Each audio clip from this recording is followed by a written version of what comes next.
Well, today, and as I always say, we're going to go deep. It's Colli from Colli Talks, transformative conversations. And, if you're digging a well, you got to go deep for the good stuff, right? If you're digging for gold, you got to go deep. So this is all about going deep. So welcome back to Colli Talks. And, we're going to peel back the layers of what holds us back sometimes and step into the wild, powerful world and the truth of who we truly are. Today, I have the honor and the joy of welcoming two women whose paths are a testament to the courage it takes to choose passion over prestige and soul over safety. Amy and Nancy Harrington, sisters, business partners, and co-founders of the Passionistas Project. And I love that name. Once held high-profile roles in Hollywood, from crafting Oscar campaigns to overseeing post-production on iconic films like Harry Potter and The Matrix. They walked in worlds many of us only glimpse on the screen. But something deeper was calling. And they answered. So they left it all to create a global movement that amplifies women's voices, celebrates storytelling, and builds safe spaces for truth and transformation and sisterhood. In today's conversation, we're going to dive into the sacred pivot, what it truly takes to leave what no longer aligns, how to navigate fear, and why passion-driven shifts often become the most healing, fulfilling chapters of our lives. So, if you've ever felt the pull to begin again, this episode is your permission slip. So let's get into it. Welcome, ladies. It's an honor to have you both here with me today. Oh, thank you so much for having us. That was a beautiful introduction. Oh, I'm super, like I say, super honored and filled with joy to have you here. So I was going to ask, and play it like you want, whoever wants to answer, or if you both want to answer, I'm looking at you both walking, away from careers that most people dream of. I mean, really, in a fantasy, imaginary world, right? So what was the deeper call underneath that choice? Yeah, we were both very entrenched in Hollywood. Even after we left our big careers, we had a second career as Hollywood interviewers, and we interviewed celebrities on the red carpet and for other clients. And it was beautiful and glamorous, and it was so much fun to do it together. These were people that we grew up watching on TV. Right? But we just had this nagging feeling that something was missing, that we were here to do something more impactful. Mm-hmm. And around 2016, when the Time's Up and Me Too movements were really in full force, we were hearing all of these amazingly powerful stories about women taking back their power. But we wanted to further that conversation and talk about the women who were following their passions and stepping into their power. So we started our podcast in 2017, Wow. and that was really the beginning of this whole movement. It has since turned into an online community and a beautiful movement. But that was really the beginning of it. We just wanted to tell the stories of the women who weren't walking the red carpets and who weren't getting all of the fame and fortune, the women who were really doing the soul work and following their passions and living their best lives. And we wanted to tell those stories. Oh, how beautiful. So really, it's almost like a soul whisper that wouldn't let go. Mm-hmm. Yeah. Yeah, and it was a long and winding road. We left Hollywood because we just felt like there was something more that we needed to do. I mean, we loved our careers, but we both hit a wall with, with what we were doing. And we didn't know what we were going to do. So it was a kind of a leap of faith. We just knew we wanted to work together. And so we did a lot of crazy things and a lot of like, sure, we'll take that job. Okay, yeah, we don't know how to do that, but we'll figure it out until we finally hit the place we're at. So it wasn't an overnight transition from Hollywood to helping women. It was really finding our way. And then once the purpose flick got switched. It was like, oh, this is what we're meant to do. This is why we did all those odd jobs along the way, because we needed those skills to be right where we are right now, doing this thing and serving our community in all these different ways. So it's Wow. been fun to look back at that. Oh, for sure. I mean, in a roundabout way, I mean, it's about burnout too, right? And so many women these days are doing that as well and not knowing how to, to ignite their fire because they don't even know who they are right now when they're burning out, right? Yeah, So, absolutely, and that was definitely a big part of where we were at. mhm. We left Hollywood it was just burnout. I mean, the hours, especially for Amy, mine was more of a seasonal job, so during Academy Award season, it was crazy. The rest of the year, it sort of evened out, but Amy's job was, 90, 100 hours a week, Oh, 50 weeks a year, she just never caught a break, so it was a lot of burnout. oh, for sure, absolutely. I mean, there's a myth, in that following, your passion is a luxury. But how did you navigate the fear and the uncertainty or even the judgment when choosing this path you're on? Mhm. Oh, it's really funny. When I left Warner Brothers, I remember going to my big boss and saying, "I want out of my contract. I want to leave." And he said, "You should go," because I was still in my early 30s. I'd been there for Wow. about 10 years. Okay. And there was, shifts in the structure of the, department, so people knew I wasn't really excited about the way things were set up. And he said, "You should go because most of us are stuck here. Oh We my have," goodness. he said, "we have houses, we have boats, we have, kids in college, and you are really in a really independent point in your life. And so take advantage of it and get out now, because otherwise you are gonna get trapped. If you really want to get out, you're gonna get trapped just by the money." Wow. And so I left, and for me, the fear was Nancy had done the freelance thing all of her life except for the job she was in at the time. Right? She had her own graphic design business and theater company, and she was always independent.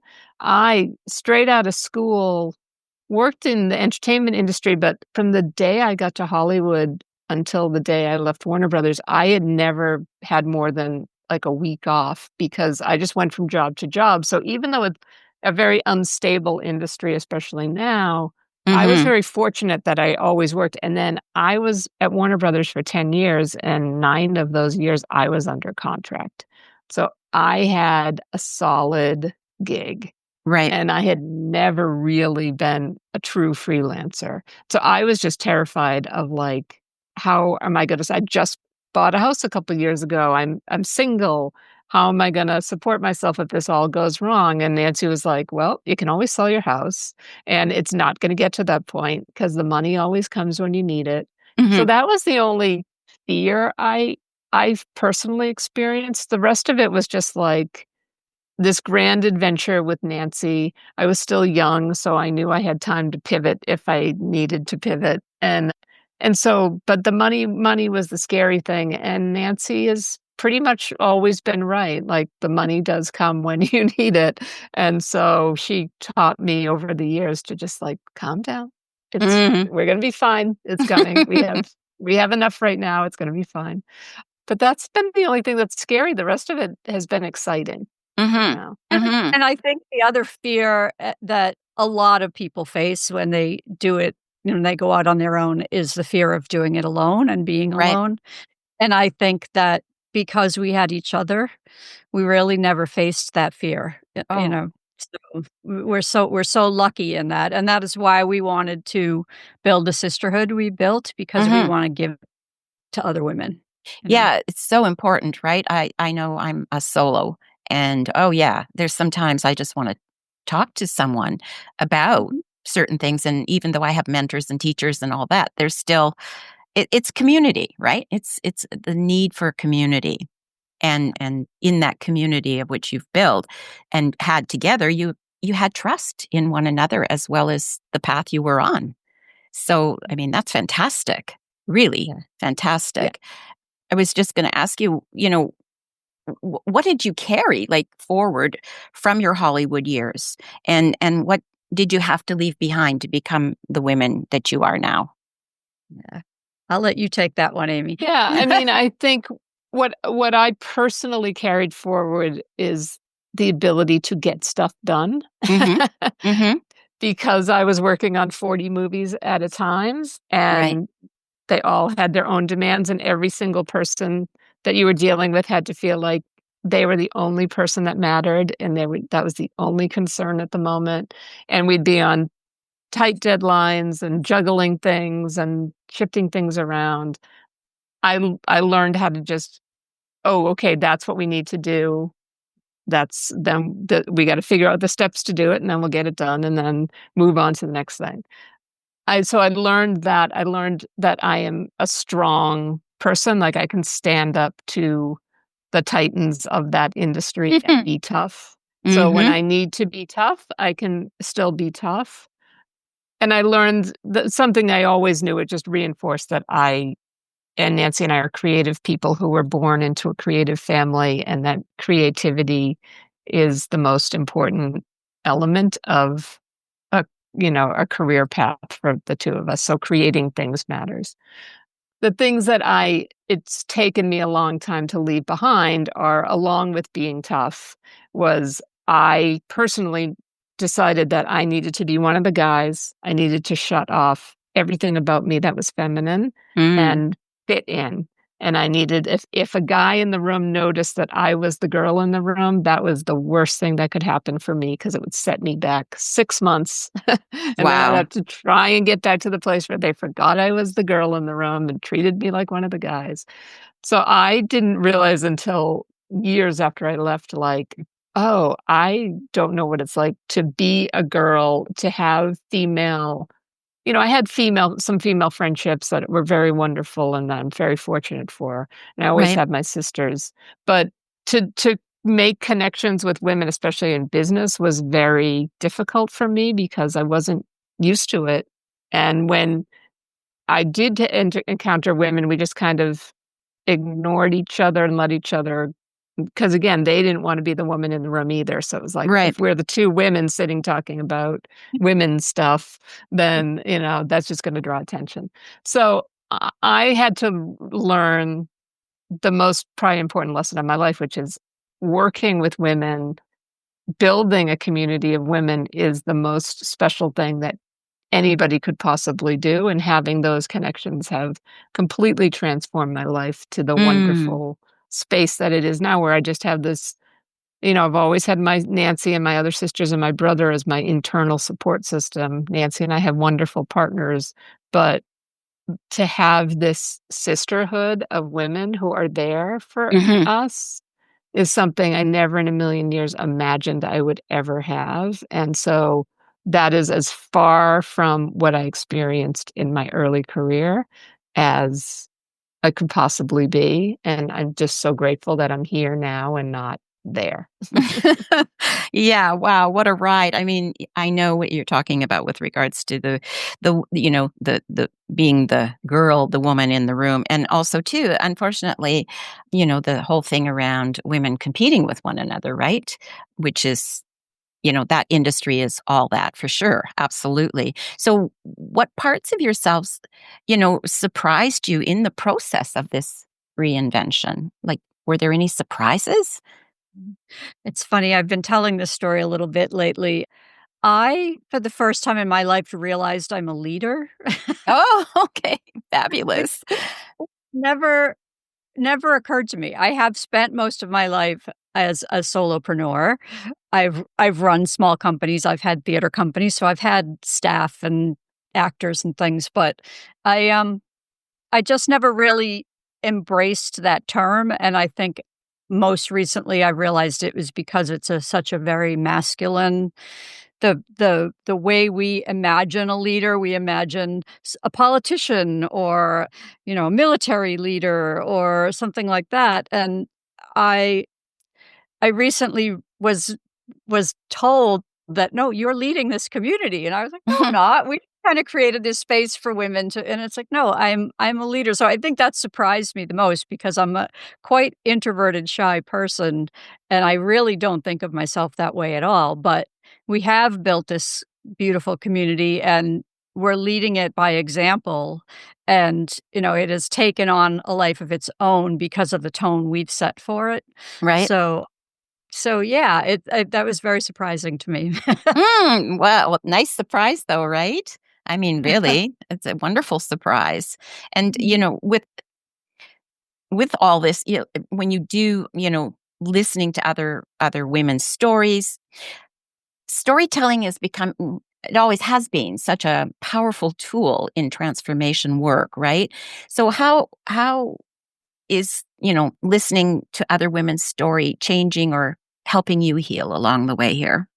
Oh, it's the key to the whole thing. I mean, like Nancy said, we started with the podcast, Mhm. the Passionistas Project podcast. That led to a women's equality summit, which we do virtually every year. We have one coming up on August 26th, and it's called Power of Passionistas: Awakening Your Power. Oh, And it's we'll have to talk about that, please. yeah. Yes. Mhm. Yeah, and it's in conjunction with an anthology book that we're putting out where women are telling their stories of stepping into their power. The summit, we would have this summit every year, and really the focus of the summit has always been bringing women from marginalized communities together. We Mhm. do a storyteller panel with a group of women, and then they have a conversation about whatever the theme is for the day. So we would have these beautiful summits, and then nothing would happen. We'd have this big social media following, but it wouldn't get traction in social media. And so this community is really also born out of that desire to keep the conversation going. Okay. And and what so we welcome women from marginalized communities. Everything from women of color to LGBTQ women and non-binary people, women over 50, indigenous women, API. It's just this beautiful mix of a variety of women from different communities. And listening, you know, we posted this over the last few months because, people have different opinions, and it's actually a very incredible space where people don't they really respect, like, somebody thinks differently than me, and I'm not jumping down their throat about it like you're used to on social media. Mhm. But we did a post one day that was like, "Now is a time especially for us to be listening. If someone from this community tells you this is the experience they're having, listen to that.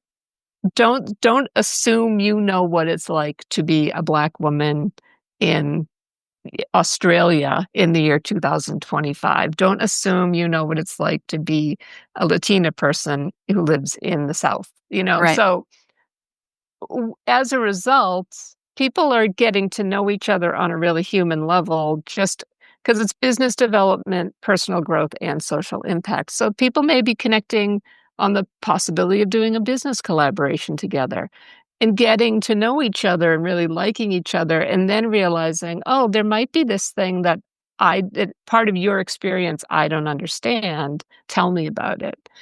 And so they're really learning about other cultures and other experiences by being a part of this community.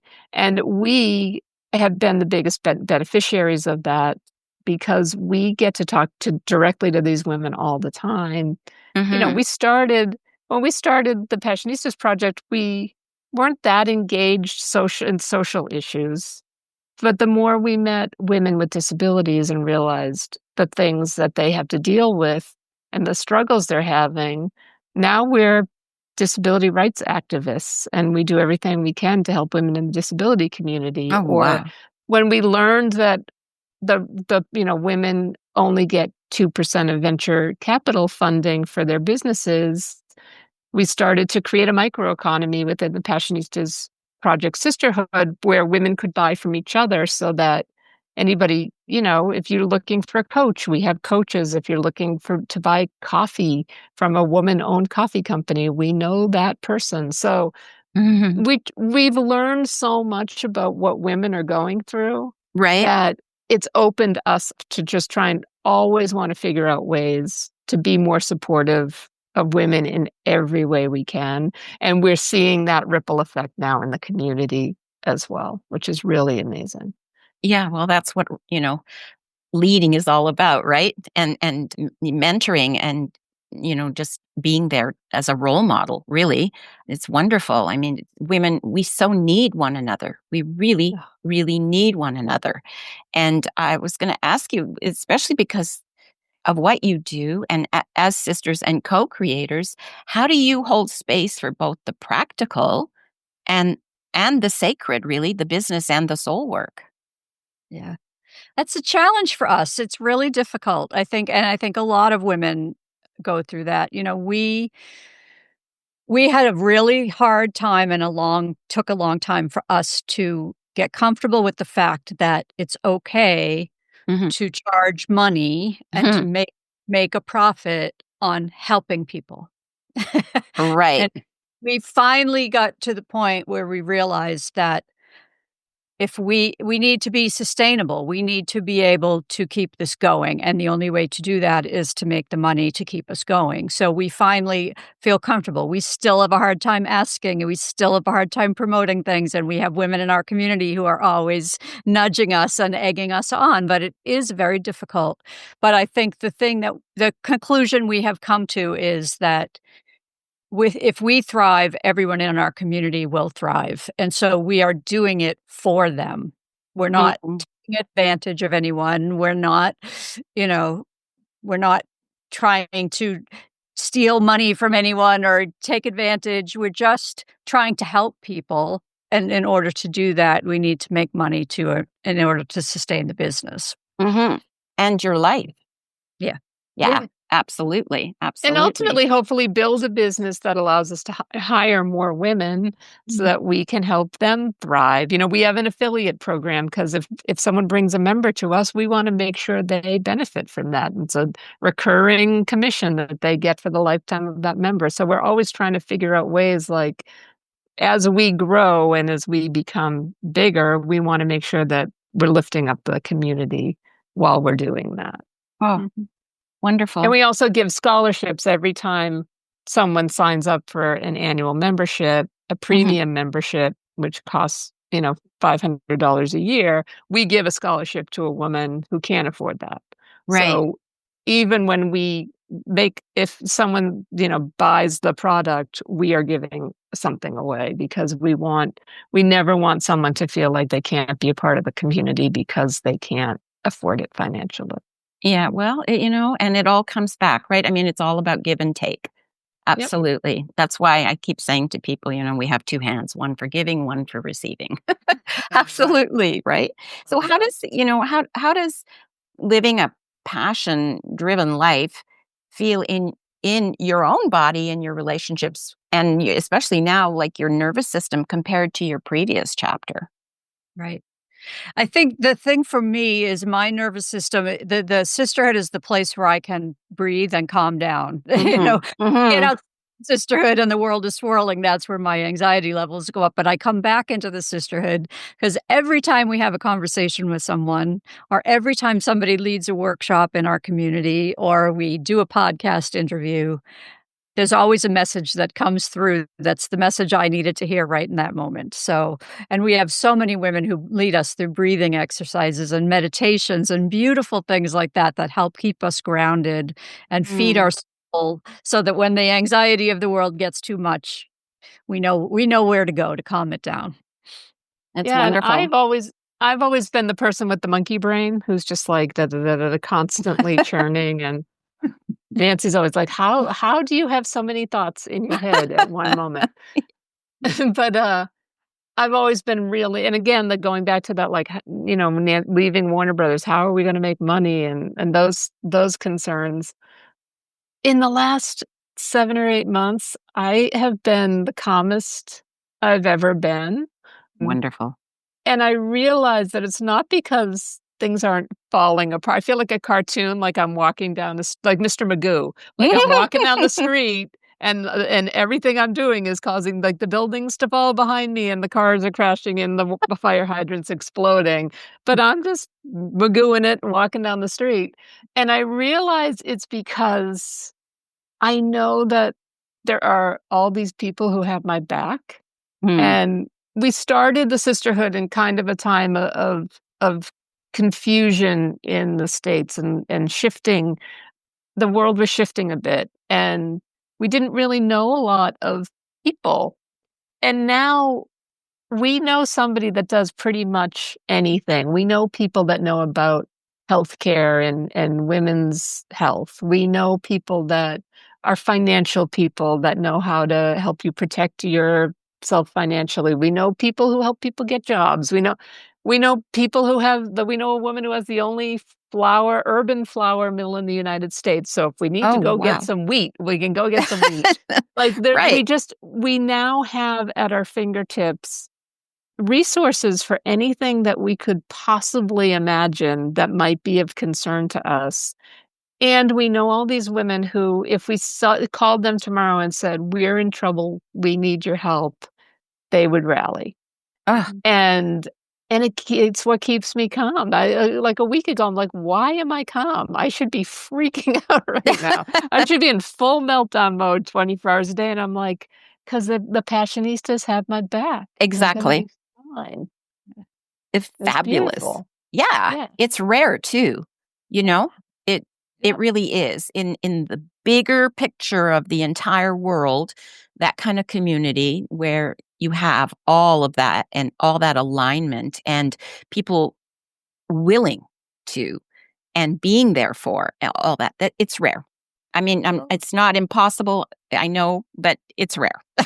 So And it's not just me and Nancy that right. I feel that way for. I've seen them help each other. We've helped people. I've seen, like, everybody rally around someone that really needs support. Mhm. And it's the most beautiful thing I've ever seen. Yeah.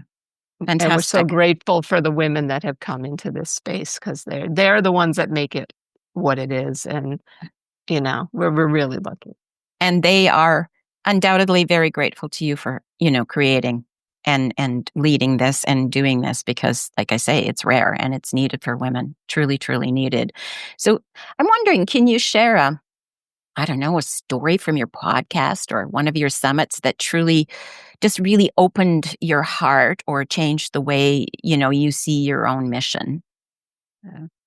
We actually had we have a show on Passionistas TV. It's called The Graceful Revolution, and it's Okay. led by Dr. Melissa Bird, who is one of our Power Passionistas. Our Power Passionistas are the experts in our community, and they're very actively involved in the community. They do workshops and TV shows, and they're really there to support women in the community. And yesterday, Dr. Melissa Bird did a beautiful episode about being an Indigenous woman in the United States, Mm, uh, and the history of how brown people are treated in this country, and it was absolutely gorgeous. It was just her speaking to the camera, and by the end, she was sobbing, and everyone who was Mm. watching it or was sobbing. I know I was, and it's just so powerful to hear her personal story and the history that we are not told and we are not right. taught in school. And to just really hear that experience and really, really listen. And it just opened up my mind even further to something that we've had many conversations with her about. I'm aware of the issues, I'm aware of the history, but to hear her tell her personal story just brought it that much deeper. Like you said in your introduction about really going deep, this Hmm. really, and it was really, really powerful. And I know we're going to post some of it on social and other places because everybody needs to hear this story. It's so beautiful. Wow. So where can one watch this? I mean, I'm glad you're going to be posting it, but like the Yeah. TV of which you spoke about. Yeah. So Passionistas TV is part of the sisterhood. It's part of the Okay. premium membership. If you sign up for the premium membership, Right. you have access to all of our TV shows. Um, Fabulous. and this particular episode, we actually are gonna post in the free part of the Passionistas Project because it's so important that everyone hears this episode. So as Hmm. a free member of the sisterhood, you can go probably by early next week, go and hear this story. Oh, wonderful. This is Yeah. great. I love it. I'm so excited. It's so needed. It's so needed. Absolutely wonderful. Um, so, with regards to sort of talking about career and purpose and social change, how do you see personal fulfillment and social impact working hand in hand? It's really interesting. All of the women in our community are entrepreneurs or artists, or some of them are activists, they're thought leaders. They're women who are independent. They're not, for the most part, although women from the business world actually are drawn to it as well, because they have to present the like, I've got everything under control Mhm. face, Mm. right? When they're at Mhm. work. And here they can come and they can be vulnerable and they don't have to worry about someone going, you don't know what you're doing. But for the most part, the women are independent and they're out there doing it on their own. And and so I totally forgot your question. You were Oh, you were gonna say that they're the kind of people that when you have a yes. conversation with them, they Yeah, ask, "What can I do for you?" yeah. And so they're all really they're they're doing what they're doing, even if it's a business, they're doing it because they want to create a business that's going to make someone else's life easier. Or they've created a 501(c)(3), or they're a practitioner that does tapping or meditation or hypnosis, that are all like, everybody comes from this place of wanting to build Mhm. a better world. And so we're really lucky that we're able to kind of straddle this line between the work that's being done and the self-care that we all need. Because we were finding, as we were interviewing women, that we would say, "What do you do for self-care?" And they would just blank out. Like, they know none of these high achieving or really motivated women were taking any time for themselves. Wow. But they all also had this element of what their life, their balance in their life, where they were giving back in some way. And again, like, some of them have founded 501(c)(3)s and are doing something really specific, and a lot of them are just out there trying to make the world a better place in some way. And Mhm. so for us, it goes hand in hand. Like, I can't separate what we do in the sisterhood from my feelings on the world and social impact, and the ability to be of service. And I feel like that's kind of the general feeling of the women in the community too. Like, I built this business so that I can give back to these people, or I built this business to ease the discomfort of this community. And so, as a result, again, the women in our community tend to really, it's why social impact was critical to us when we built the community. And I think one of the things that really separates us from other communities, this is not just a business networking site. Right. You can come, and I promise you, you can find women to collaborate. The business collaborations that are happening are amazing, and there's Mhm. tons of them. And the women are really connecting on that level. But the heart of it, and what makes the women there so unique, is that social impact is key to everybody's personality. And I think it's what makes it really a beautiful space. Hmm. Well, so I'm wondering, why do you feel our passion has to serve larger than ourselves? I don't think it necessarily does. Oh, okay. I think if you're following your passion, Mhm. you're making the world a better place, because Ah, even if you're just impacting yourself and the people immediately around you, right. you're improving the world, right? Exactly. Yeah, You know, I agree.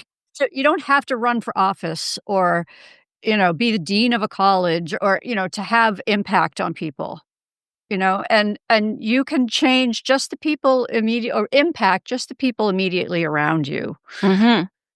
I think that's part of what the message is for us, is there's lots and lots of different ways to make a difference. You know? Yeah, I agree. And right now in our world, sometimes just a smile, Yeah, just a absolutely. simple smile. And, I see a lot of memes around, be kind, yeah. And whoever thunk it before in, my generation's mini. that I would have to be told, be kind, because I grew up. Remind people to smile and be nice, I right? know, right?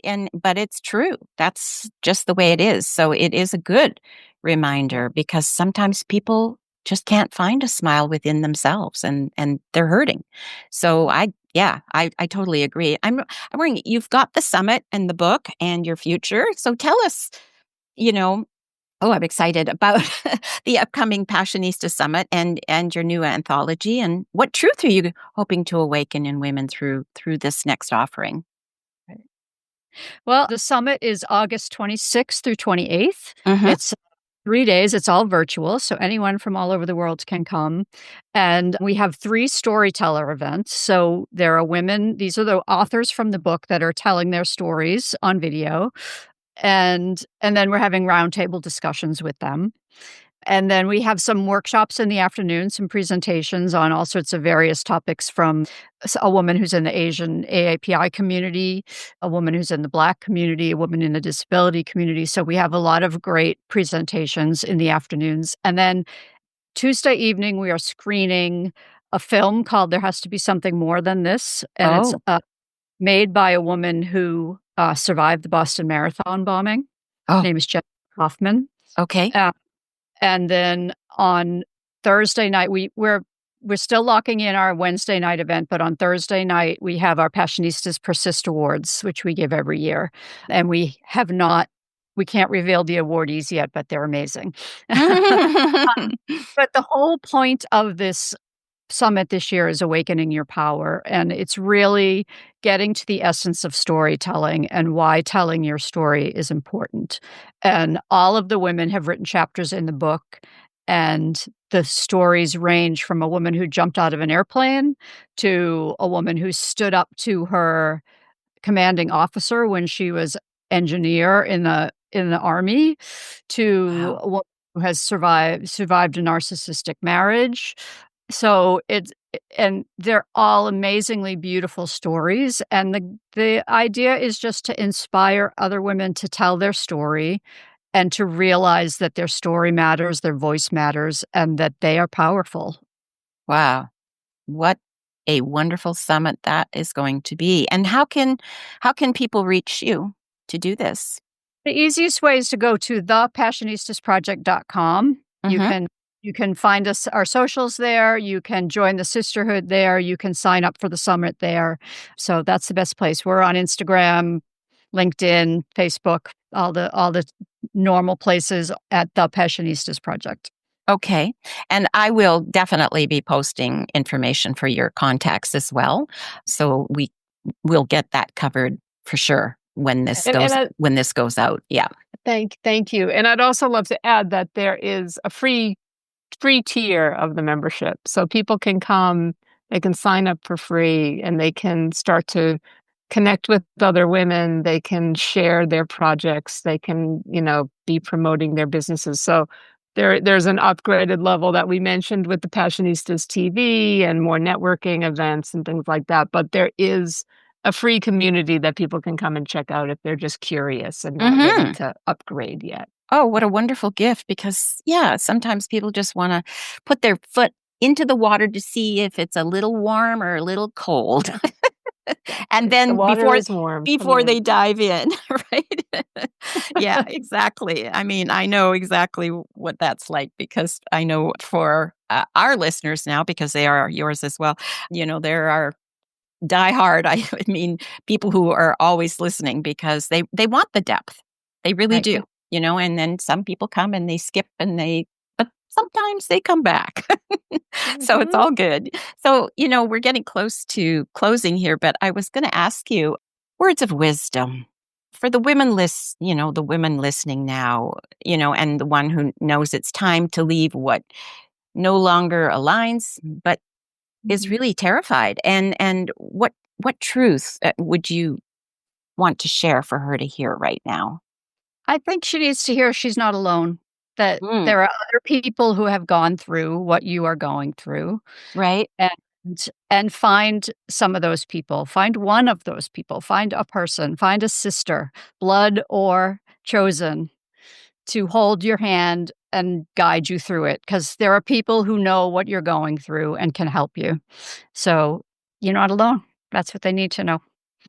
Yeah, and I would add to that that one thing we've learned in recent years is that people actually like it when you ask them for help. We used to think, oh, we don't want to be an imposition. We don't want to bother them. But when you ask someone for help, they feel like you value their opinion. They feel like they think I am an expert on this, or that I have some information that would be of value to them. And people in general, the people that you want to know are the kind of people that want to give back as much as they get. Like you said, we have two hands. And so it's scary to ask for help, Mm-hmm. but just know that 9 times out of 10, the person you're asking is going to be you're giving them a gift by asking them for help. They want to be helpful. So don't be so afraid to ask for help. Don't let it hold you back. Yes, absolutely. I agree 1,000,000,000%, because that's been one of my hardest lessons in life, is to ask. And when I've asked, I've been astounded at, wow, you're right. People want to help. And when people ask me, I want to help. Right? Right? Yeah. It's like, yeah, I want to share. I want to share. You can do what you want with what I share, but I want to share. And if it helps somebody, for even a second, let alone maybe years to follow, I go, yeah, well, life's work well done. So, Totally. yeah, it just is. I am so excited to have you both here. I'm so excited to share you with our audience. I am so excited to join your community, because I'm going to. Good. We're so I glad. We're am just going to say, so- please do. I'm Yes. going to. Absolutely. Absolutely.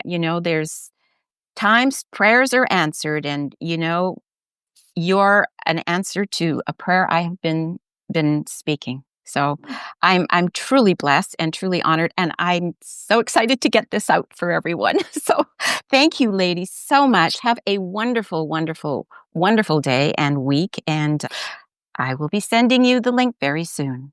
So Wonderful. Thank Thank you you. so much for blessings. having Thank you us. so Yes, much. you too. Yeah, take Have a care. great day. Yeah, you Bye. too. Thank you. Bye bye. Bye bye.